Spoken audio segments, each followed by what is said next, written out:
Fala, galera! Chegando para mais uma resenha aqui, pós-jogo. E claro que o assunto vai ser a grande vitória do Flamengo para cima do Fluminense. Então deixa o seu like, se inscreva aqui no canal. Vamos falar bastante do jogo, tentar entender exatamente o porquê do jogo ter acontecido com o placar que acabou sendo muito favorável ao Flamengo, que coloca uma mão e meia na taça, tem uma grande vantagem para se tornar aí campeão carioca mais uma vez. Então vamos embora já para analisar o jogo com a imagem do cara que acabou sendo obviamente o grande destaque, o Ayrton Lucas. Mas eu acho que tem muitas nuances desse jogo para a gente debater, muitas das escolhas do Vitor Pereira, entender o que aconteceu no primeiro tempo, entender o que aconteceu no segundo tempo. Vou comentar também sobre situações de arbitragem, porque eu sei que tem muita gente que quer saber opinião, enfim, que acha que a expulsão foi injusta e que deveria ter tido expulsão do outro lado, enfim. Vou tentar passear por todos esses temas por aqui. Começar pela ordem cronológica dos fatos, né? Que surpresa foi essa do Vitor Pereira deixar o Gabigol fora do time titular? Porra. Estamos falando do cara das decisões. O cara que é um titular absoluto desse time. E eu não consigo dizer que deu certo a estratégia do Vitor Pereira em deixar o Gabigol fora. Numa boa. Não só ele, como também o Everton Ribeiro. O Flamengo, do jeito que entrou, não dominou o Fluminense no primeiro tempo, não criou jogadas muito perigosas. Muito pelo contrário, me pareceu que a estratégia do Vitor Pereira, inclusive no segundo tempo, e foi assim que os dois gols saíram, era ter essa bola na primeira linha de marcação do Flamengo, né, com os três zagueiros, com o Fabrício Bruno, Davi Luiz e Léo Pereira, esperar a pressão do ataque do Fluminense, que vinha muitas vezes com o John Arias, Ganso, Cano e Keno, tentando fechar ali esses 4 primeiros passes, a opção mais simples do passe. E aí, quando tirava esses 4 jogadores da marcação intermediária, o Flamengo, numa bola mais longa, sempre levava vantagem. Então, essa foi a estratégia, basicamente, do Flamengo no primeiro tempo todo e também no segundo tempo. Foi assim que, inclusive, saiu o gol, o primeiro gol do jogo, o gol do Ayrton Lucas. O Flamengo, numa bola que está sendo trocada na defesa, percebe a pressão do Fluminense, joga uma bola longa, o Flamengo ganha a primeira raspada e aí quando chega no Pedro o passe diferente, é uma bola que vem atrás, que deixa o Everton Cebolinha numa ótima situação para dar o tapa no Ayrton Lucas, que é um foguete, né, cara? Esse modelo de jogo do Vitor Pereira, ele não privilegia vários jogadores, no sentido de que nem vários conseguem se sobressair nesse esquema de jogo, mas tem um que claramente é muito talhado para jogar com 3 caras atrás pela liberdade que ele ganha, que é o Ayrton Lucas. Ele tem, uma explosão física absurda, tem muita velocidade para ir, para voltar, então ele acaba sendo a principal válvula de escape do time, é o principal jogador nesse momento do Flamengo, e não só de hoje, talvez em alguns outros jogos já, desde que realmente o Vitor adotou essa linha de 3. Mas eu reforço aqui, para mim, essa escalação do Vitor Pereira não funcionou. O Flamengo ganhou o jogo, isso é uma outra discussão, e talvez seja a única importante para algumas pessoas. Mas para mim, que tento analisar o jogo de alguma maneira, às vezes tática ou técnica, a forma de jogar do Vitor Pereira, ela foi muito arriscada porque ele não controla o jogo. E eu sei que é difícil controlar o jogo contra o Fluminense. E talvez tenha sido o propósito dele, exatamente num confronto contra um time que gosta de ter a bola e que volta e meia pressiona na frente, realmente minimizar as possibilidades de risco lá atrás e trabalhar muito a bola longa, porque é uma realidade que os zagueiros do Fluminense acabam ficando muitas vezes no mano a mano com 1 ou 2 atacantes, uma raspada de bola acaba sendo fatal. Já tinha sido assim no ano passado na Copa do Brasil contra o Fortaleza, nas quartas de final, e foi assim também nesse jogo contra o Flamengo nesse sábado, na primeira decisão do Campeonato Carioca. Então, se você for olhar, o jogo do Gerson mais um jogo fraco, o jogo do Thiago Maia, jogo fraco, o Varela um jogo correto. O Cebolinha e o Matheus França pouco apareceram no jogo. Teve o passe do Cebolinha pro gol, teve.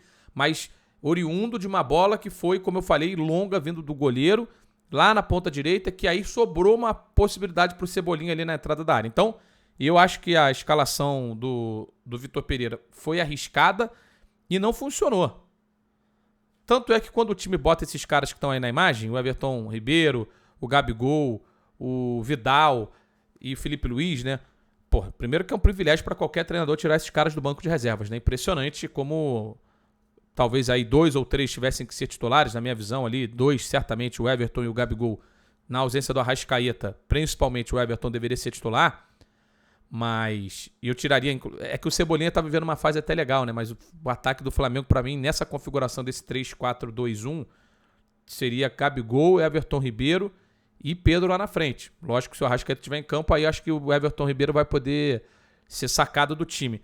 Mas eu não acho que tenha funcionado necessariamente essa estratégia do Flamengo, não. Não controlou, sofreu, quando tentou sair jogando com a bola no pé, perdeu e deu uma chance claríssima para o John Arias fazer o gol. Logo no comecinho da partida o Santos apareceu bem. Então eu continuo achando que a evolução não veio, tá? Esses tantos dias de treinamento que o Flamengo teve, a evolução não veio. Veio o resultado e para quem tá meio que pressionado, como é o caso do Vitor Pereira, um grandíssimo resultado para cima do Fluminense. Olhando para o jogo da volta, a tendência é que o Fluminense tenha que fazer ainda mais pressões, né? Tenha que fazer por mais vezes essa pressão no campo de ataque e talvez isso até potencialize essa visão do Vitor Pereira de devolver a bola no Santos, para o Santos quebrar. E aí, que quando eu falo quebrar, não é um chutão para frente aleatório. É lógico que é direcionado, buscando na maioria das vezes o Pedro, ou o próprio Ayrton Lucas que subiu algumas e ganha, ou Varela espetado. Enfim, é uma situação que é treinada para tentar fazer essa transição rápida e pegar a defesa do Fluminense desarrumada, como aconteceu algumas vezes nessas bolas longas. Foi no primeiro gol assim. No segundo, já houve ali uma troca de passes maior, mas também a transição da defesa para o ataque também foi uma bola longa. Uma outra bola longa que o Flamengo ganhou, aí a partir do momento que ganha essa bola no ataque, ela cai no pé, aí tem uma troca ali já com vários jogadores envolvendo o Fluminense e o Ayrton Lucas disparou de novo, levou vantagem ali para cima do Nino para conseguir o passe atrás e aí o Pedro só teve o trabalho de empurrar para o gol. Resultado fantástico para o Flamengo. Eu acho que o Flamengo ainda tem muito a evoluir do ponto de vista coletivo e é melhor você evoluir com vitórias, com possibilidade de títulos, do que evoluir tomando porrada, né? Então, para o torcedor do Flamengo, imagino que para o Vitor Pereira também tenha sido um momento muito bom, talvez um dos grandes momentos do Vitor Pereira na temporada, porque ganhou o jogo mais importante, se não o mais importante, um dos mais importantes que ele teve no comando do Flamengo até agora. Antes de eu falar do lado do Fluminense, eu quero falar da expulsão do Samuel Xavier. E aí eu já vou entrar no lado do Fluminense. Eu acho que a expulsão foi justa. Um pisão por trás, no tornozelo, sem o cara conseguir se proteger, vindo de cima para baixo. Ah, mas pegou um pouco na chuteira. Beleza, acho que ali caberia até, se não fosse dado o vermelho, talvez dava até para se administrar. Só que é preciso entender o contexto do jogo. O Ayrton Lucas tinha acabado de fazer um gol e fazer uma puta de uma jogada. O que faz o Samuel Xavier? Dá uma porrada, um pisão por trás no cara que estava se destacando.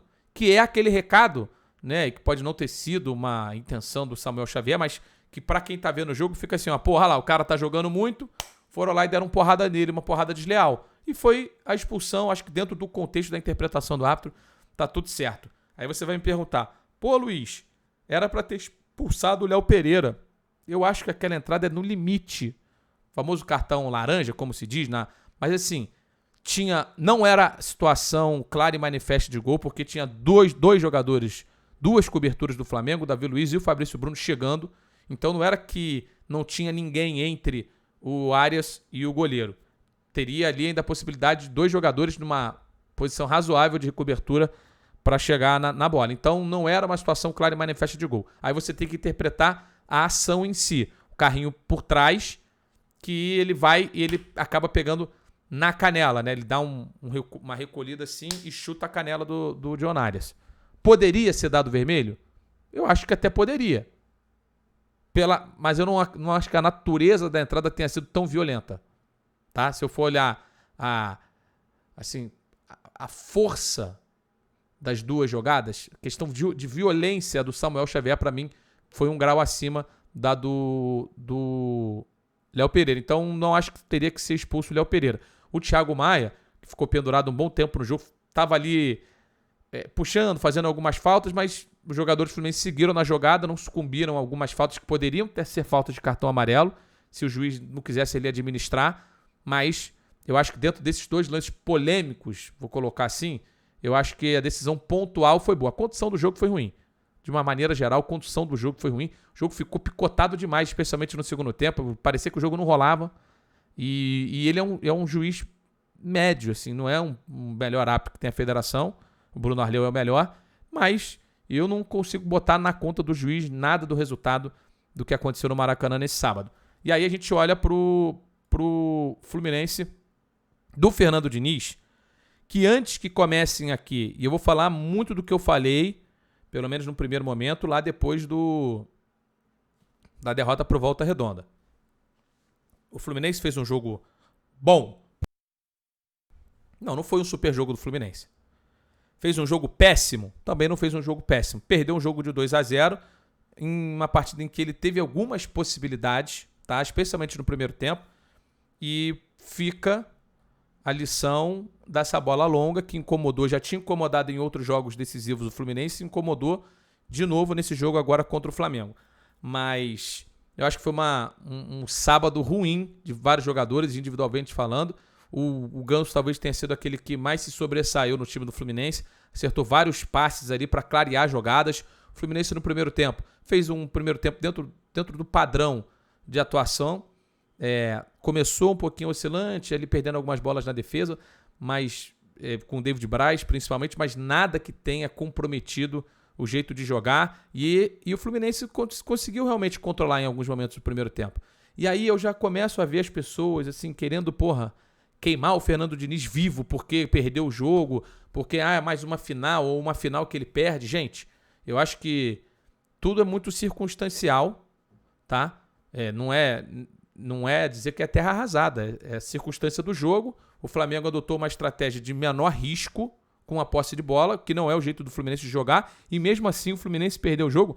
Não foi através da sua posse, foi na maneira que marcou.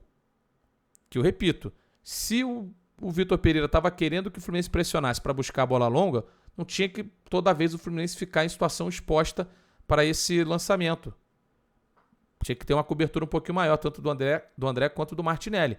E que muitas vezes, o Martinelli principalmente, muitas vezes fez a pressão também. Então quando você olhava, o Fluminense estava pressionando com 4 ou com 5 e tinha que marcar aqui 4 ou 5 com 5 também. Então não tinha sobra, não tinha aquele rebote, a segunda bola. A maioria das vezes acabou ficando com o time do Flamengo.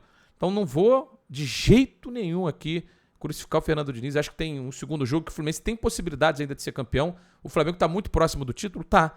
Mas a verdade é que se a gente projetar um jogo parecido com o que foi o primeiro tempo, não seria nenhum absurdo o Fluminense fazer gols, estar com 1-0 e ter que buscar mais um gol ao longo do jogo. Sabe, eu acho que a vantagem é enorme, mas não está resolvido não. E eu não vou aqui jogar todo o trabalho do Fernando Diniz no lixo, não. Pelo contrário, eu acho que é a situação de evolução, de ajustes em relação a alguns erros. Ele não pode se destemperar também depois da expulsão do Samuel Xavier. Esse é um tipo de coisa que não deveria acontecer, sabendo que tem um segundo jogo. Ali eu entendo ali uma questão da revolta, do árbitro, tudo mais, mas ali é hora de ter a cabeça também, e o Fluminense acabou conseguindo até se livrar de tomar o terceiro. Acho que o Flamengo, não vou dizer que deu mole, mas poderia ter tido apetite para matar o jogo fazendo o terceiro gol. Então, no final das contas, resultado que, pelo que foi o jogo, das oportunidades, depois você tá perdendo de 1-0, toma o segundo gol, como foi no caso do Fluminense, fica com um homem a menos, ali o jogo fica absolutamente comprometido. Então, o Flamengo fez um jogo ok, não fez um jogo espetacular, fez um jogo ok e venceu o Fluminense de 2-0. O Fluminense fez um jogo abaixo da média, muito mais no segundo tempo, e aí impulsionado por todas as circunstâncias que eu falei, porque mesmo depois de tomar o gol saiu com 6 minutos, né, ali no segundo tempo, o Fluminense chegou até ali uma posse de bola mais produtiva, parecia que ia conseguir, né, chegar com perigo em algum momento ali no segundo tempo, até que toma o segundo gol, e aí desanda tudo também com a expulsão que vem logo na sequência. Então, entre o primeiro gol do Flamengo e o segundo gol do Flamengo, o Fluminense teve um bom momento de domínio ali, um bom momento de criação ali, de jogadas perigosas. Então, acho que a dinâmica do jogo foi essa. O Fluminense vai ter Libertadores, como o Flamengo vai ter Libertadores, e aí a gente só vai poder voltar a falar de Fla-Flu mais próximo do final de semana que vem. Mas, de qualquer maneira, eu vou repetir aqui o que eu falei há instantes atrás. Eu acho que o torcedor do Fluminense vai estar chateado, irritado, e é normal, tudo certo. Mas daí jogar fora ou perder a crença de que o que está sendo feito pode fazer o Fluminense reverter o placar, eu acho que seria um absurdo. De verdade. Para mim seria um absurdo. E fica alguma lição em relação a essa bola que é viagem que o Fluminense sofreu de novo. Beleza? Vou terminar o vídeo aqui com o cara que foi o nome do jogo, Ayrton Lucas. Porra, arrebentou. Impressionante o que esse moleque aí tem de saúde para ir, voltar e com qualidade. E fica um segundo jogo com o Flamengo muito perto do título, com o Fluminense com alguma possibilidade. Eu tenho a impressão que a gente vai ter um domingo que vem, assim, de um grande jogo. Pela situação que o Fluminense se encontra, pela proposta que o Fluminense vai ter que ser agressivo, talvez até mais do que foi hoje, e pela qualidade que o Flamengo tem nos contra-ataques, tem quando tem a bola no pé, se não criando as jogadas de maneira associativa, tem quando pega essa bola, uma sobra, e tem muita qualidade para poder criar o lance, como teve o passe do Pedro genial, e aí todo o resto ali acabou se desenvolvendo. Deixe seu like, se inscreva no canal, se gostou da análise, compartilha pra galera, se não gostou, fala aqui nos comentários o que você não gostou. Eu sei que situações de arbitragem, muitos acabam concordando, outros acabam discordando, mas eu só posso oferecer a vocês aquilo que eu realmente acredito. Não vou dar opinião populista, porque deveria ter expulsado ali e outro aqui. Não, eu vou dar a opinião que eu acho que é a minha leitura do jogo. Posso estar errado, lógico, mas foi assim que eu enxerguei esse jogo. Beleza? Agora sim, fechando, deixa o like, se inscreva e até a próxima. Tchau!